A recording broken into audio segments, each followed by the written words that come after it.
In this video, we'll help you check whether you're glute or hamstring dominant and then provide you with a simple 3-step plan to get your glutes fired up and strong again. To see whether you are glute or hamstring dominant, perform the following test.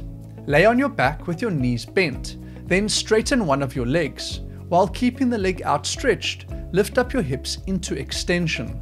Hold this extended position for 10 to 15 seconds. If you felt your glutes doing all the work, then it is a sign that your bum muscles are properly active and they dominate the motion of hip extension. However, if you felt your hamstrings, lower back, and even your quads doing all the work, then chances are that your glutes are weak and underactive. It is important to note that our glutes are more than just our primary hip extension muscles. We also use them as stabilizing muscles for the knees and pelvis during all upright movements, particularly running, which requires alternate leg balances. So, to see if your glutes are working well as stabilizers, stand on one leg, then jump as high as you possibly can and land back on the same leg. Video yourself from the front using the slow motion video capture feature on your phone. When you review the footage, there are a couple of things to look out for.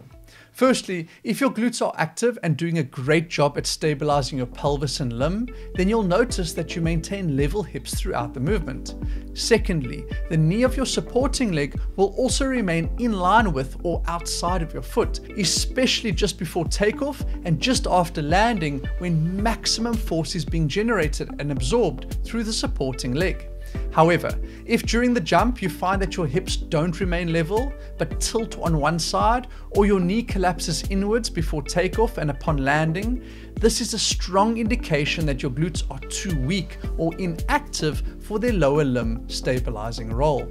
Okay, so you should have a good idea from these two tests whether your glute muscles are performing properly.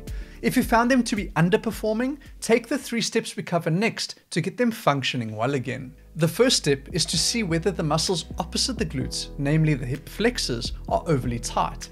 You see, in order to move a body part, one muscle contracts and shortens, while the muscle on the opposite side relaxes and lengthens. We can see this clearly with the bicep curl. As the bicep muscle contracts to move the weight, the tricep on the opposite side gets longer. However, when the muscles on the one side can't properly lengthen due to chronic tightness, it can inhibit the ability of the muscles on the opposite end to contract. So in the case of the glutes, if the muscles in the front of the hips, known as the hip flexors, are too tight, they might inhibit proper function of the glutes. This phenomenon is known as reciprocal inhibition in the scientific literature. This has been demonstrated in various studies. In one of them, 40 high-level female college soccer players were split into 2 groups, one consisting of participants with tight hips, particularly in the hip flexors, and the other of those with good hip mobility. They then tested their muscle activity in the squat. The researchers found that those that had good hip mobility used their glutes almost 2.5 times more than those with tight hip flexors. Furthermore, to compensate for their underactive glutes, those in the tight hip group were found to use their hamstrings more than their glutes during the squat. As a result, those in the group with good hip function were classed as glute dominant, while those with the tight hips were labeled hamstring dominant. The authors concluded that improving hip mobility might be a useful method of improving glute activation and reducing hamstring dominance in the squat. So that's why we chose hip mobility as the first step to fixing weak and inactive glutes. To see whether you have tight hips, we'll use the kneeling hip extension test. Kneel down on all fours, close to and with your back to a wall. Then lift one of your feet into the air behind you and scoot back towards the wall or door until the back of your elevated foot and shin are resting against the wall. From there, try to lunge up with your opposite leg while maintaining your back leg against the support. You should finally be standing with your torso up straight and parallel with the wall. If this is too easy, scoot further back until your heel presses up against your bum. Now, if you can't stand up or can do so only partially or have to make extreme compensations in your spinal position to be upright, then you have a hip extension restriction. Be sure to test both hips because one side is oftentimes tighter than the other. Now, if the test reveals that you have very tight hips, then spending time in hip extension via a mobility drill can be extremely helpful. This can be as simple as kneeling down on one leg and pushing the hips forward. If that's too easy, objects of increasing height can be placed underneath the back foot to increase the difficulty. Finally, you can make your way back to the wall and into the position shown earlier in the hip extension test as an advanced version of this hip extension mobility drill. It is important to mention that while mobility drills can be particularly helpful, we still need to address the root cause of the hip restriction. In most cases, tight hip flexors are a result of too much sitting, which holds the hip flexors in a shortened position. So combined with hip mobility, one gets the best results when using a standing desk to reduce the number of hours one spends sitting each day. The next step is to wake up the glutes by reprogramming and strengthening the mind-muscle connection. It's known as glute re-education in the scientific literature. The best way to do it is through isolation exercises because they remove many of the other assisting muscles from the equation and allow us to target just that one we want. The research indicates 2 glute-specific exercises that have been found to be effective for this purpose: the clamshell and the banded side step. For the clamshell, lay on your side with your feet together and your knees and hips bent. From there, it's just a matter of raising your top knee up by contracting your glute in a motion known as hip abduction. I found that by actually touching the muscle I want to activate, I can get good sensory feedback through my sense of touch on whether or not the muscle is active, which then helps me dial in the contraction. To increase the difficulty in the clamshell exercise, one can place a resistance band around one's knees to add resistance to the movement. Onto the second exercise, the banded side step. This one actually entails placing a band around the knees and then sidestepping. However, researchers who published their paper in 2012 tested glute activity during this exercise with a band placement around the knees, ankles, and feet. They found that they recorded the highest glute activity when the band was around the feet. So keep this in mind when performing the banded side step. And as with the clamshell exercise, placing your hands on your glutes can help you to sense the degree of muscle contraction.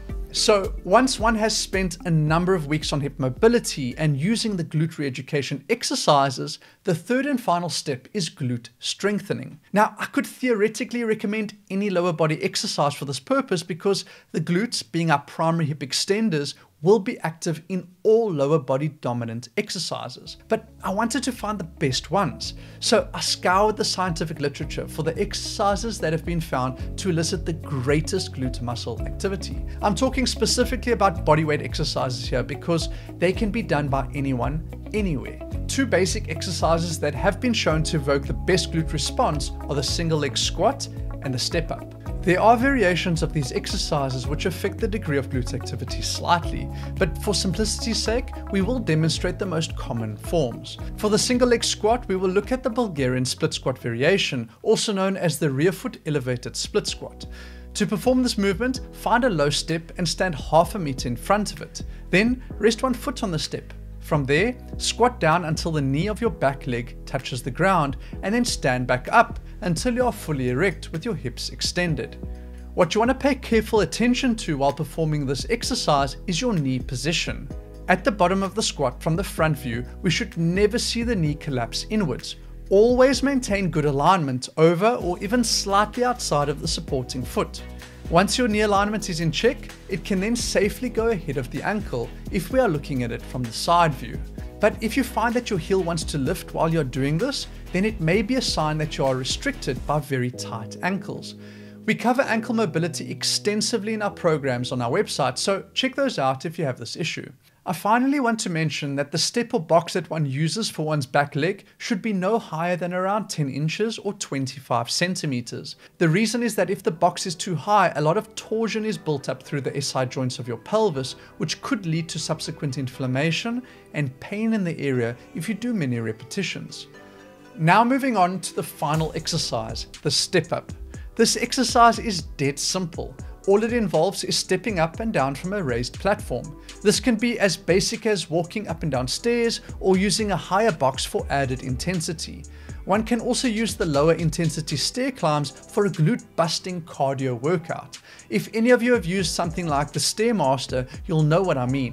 Not only is this exercise a fire breather, but your glutes will be yelling at you for days afterwards. In my opinion, this cardio/strength endurance exercise is one of the most underrated out there. From a technique perspective, just like with the Bulgarian split squat, the biggest thing to keep in mind is the position of your knees. They must always remain in good alignment and not collapse inwards.